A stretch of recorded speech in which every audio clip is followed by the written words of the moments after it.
In this part of the video, let's be specific. We will discuss the contact pattern in maximum intercuspation and in lateral excursions and protrusion in different scenarios exactly. If you have a full arch implant supported prosthesis in the maxillary arch and a full arch implant supported prosthesis in the mandibular arch, such that the prostheses are completely supported by implants, that is, it is not an all on X prosthesis, then your occlusal planning should be as follows. Your centric relation and maximum intercuspation in your full mouth reconstruction should coincide. This would reduce the overall loading to the system and prevent development of temporomandibular disorder, jaw joint disorder, or fracture of your restorations or implants altogether. As in any other full mouth reconstruction case, coinciding your maximum intercuspation with centric relation is a mandate. It will reduce the overall loading to the system and protect your prosthesis in the long run.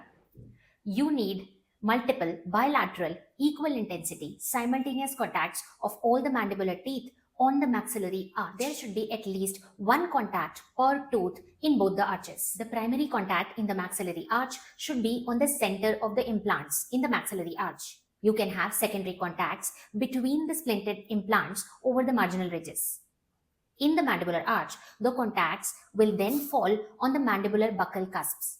Ideally, they should be on the center of the mandibular implants, but due to the arch alignments, this is usually not possible. However, since we need to favor the weaker arch, that is why we have to plan the primary contacts over the center of the maxillary implants. And because of that, the primary contacts in the mandibular arch will fall on the buccal cusp contacts in the mandibular arch.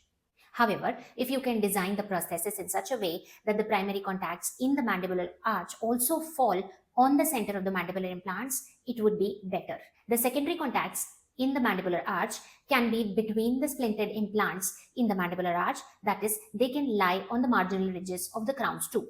On excursions, the anteriors should disocclude the posteriors. The canine has to provide the lateral guidance and the anteriors will provide the protrusive guidance. The vertical overbite should be less than 4 mm and the incisal or the canine guidance should be shallow, that is between 22 to 25 degree, just sufficient to disocclude the posteriors.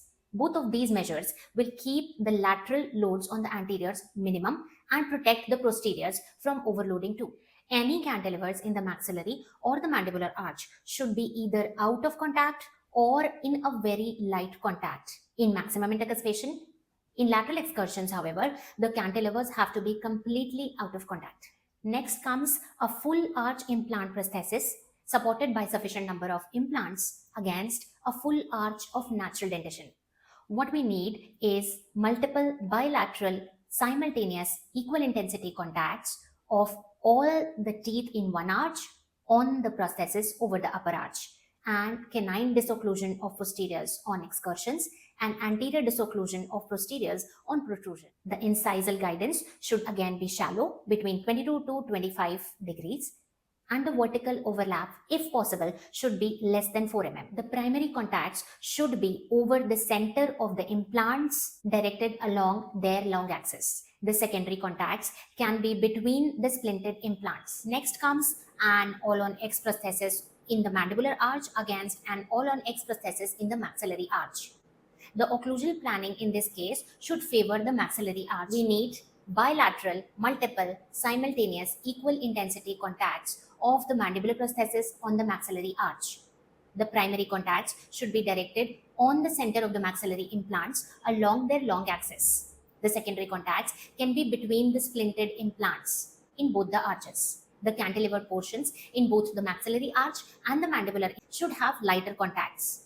To be specific, you can keep them out of contact by 8 microns as compared to those crowns that fall directly over the implants.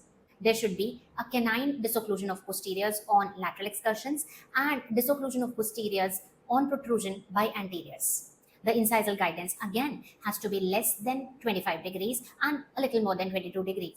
Next comes a denture against a full arch implant supported prosthesis in the mandibular arch. The occlusal scheme in this combination has to be a bilaterally balanced occlusion in order to protect the maxilla from overloading and to keep the denture stable. We have to have a medial positioned lingualized tooth setup with a raised posterior plane.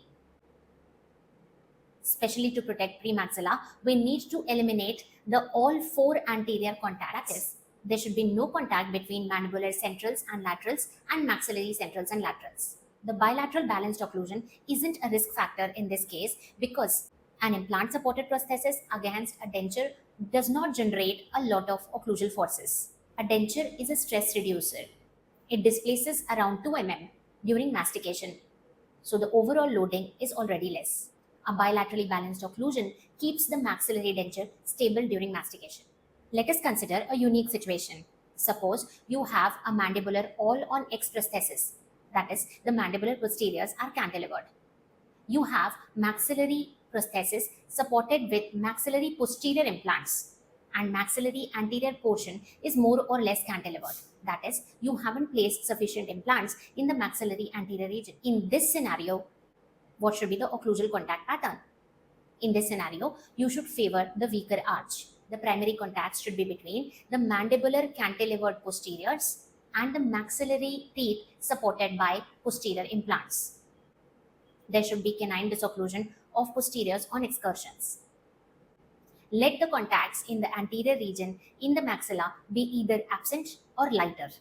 That is, you can provide a clearance of 8 mm on the anteriors as compared to the posterior crowns. Just give me a thumbs up if you liked the video. I hope it helped.